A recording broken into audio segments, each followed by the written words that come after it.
Hey guys, welcome back.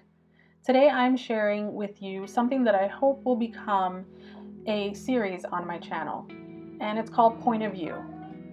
In this series, I will share with you guys some of my favorite tools and explain to you why. I get asked quite often what supplies I use, what would I recommend, do I love it, do I hate it, so this is where you can get my opinion. Fudenosuke hard tip was the first pen ever that I was able to get a result as far as learning how to hand letter.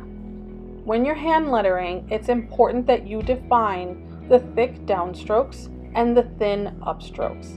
And personally, I find that it goes against the way that we're originally taught to write, where you just keep the same pressure from beginning to end. This pen, because the tip is small and it's very firm, it's really easy to control. Add a good amount of pressure to achieve the thick downstroke and release that pressure to achieve the thin upstroke.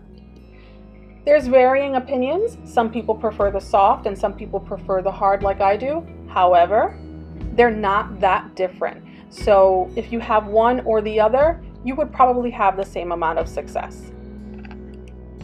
I use this pen primarily in my Leuchtturm bullet journal, and I have found that in this journal, as well as the Moleskin and the Midori journals, that there is very little ghosting and absolutely no bleed through, which is great because you're going to be pressing down pretty heavily to get those thick strokes, so you want to make sure that you have a pen that's not going to bleed through to the next page. Another thing that I really like about these pens is that they're fairly resilient. It really takes a lot for them to become frayed, and that's something that you should be on the lookout for with all of your brush tip pens. And the reason that that happens is because of the quality of the paper that you use. The better quality of the paper, the less chance you're going to have of fraying your brush tip. These, because the brush tip is so small and so tight, then you have a little bit more flexibility with the paper that you can use. But I would definitely recommend you find yourself a Rhodia notebook. Not only are these paper pads easily attainable, but you can rest assured that when you're using your brush letter pens, they're being well taken care of. Though the differences are subtle between these brush pens, you will notice that with the soft brush pen, you can fairly easily achieve a thick downstroke with minimal pressure. Also with the soft version, it feels as though the ink is flowing faster than with its counterpart. And that makes sense because the ink is encountering less resistance as it makes its way onto the page. Conversely, with the hard tip, the ink is finding more resistance before it reaches the page.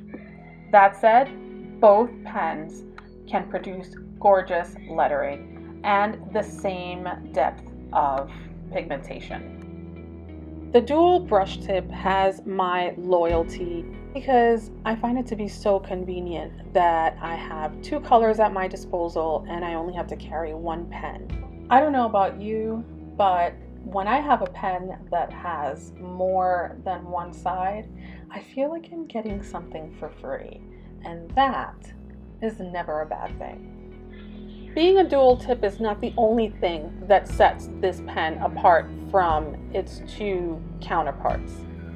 The black side is meant to be a soft nib, and the gray side is meant to be a hard nib.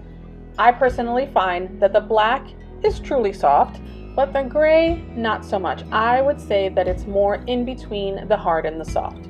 But guess what? The differences don't matter. Both sides write beautifully. Well guys, if it wasn't obvious, I love these pens. And ever since I first tried them 4 years ago, they have steadily been a part of my stash, as well as consistently been what I gift to new hand letterers, as well as what I suggest to anyone who asks me what my favorite brush lettering pen is. Before I wrap this up, I want to be sure to state that these opinions are based on my experience after having used these pens for over 3 years. If you have a different experience and would like to share it with me, please tag me in your content, whether it be a post on Instagram that I can share in my stories or a video from your own YouTube channel that I will gladly include onto this video as a playlist. Let's have a conversation about pens, why don't we? The more points of view that we're able to include into this playlist, the more we can help people get closer to finding their perfect brush pen. Thank you so much for watching. And if you haven't already, I hope that you will consider subscribing to my channel and also follow me on Instagram. I'm the Sleepless Planner, and I'll see you next time. Bye!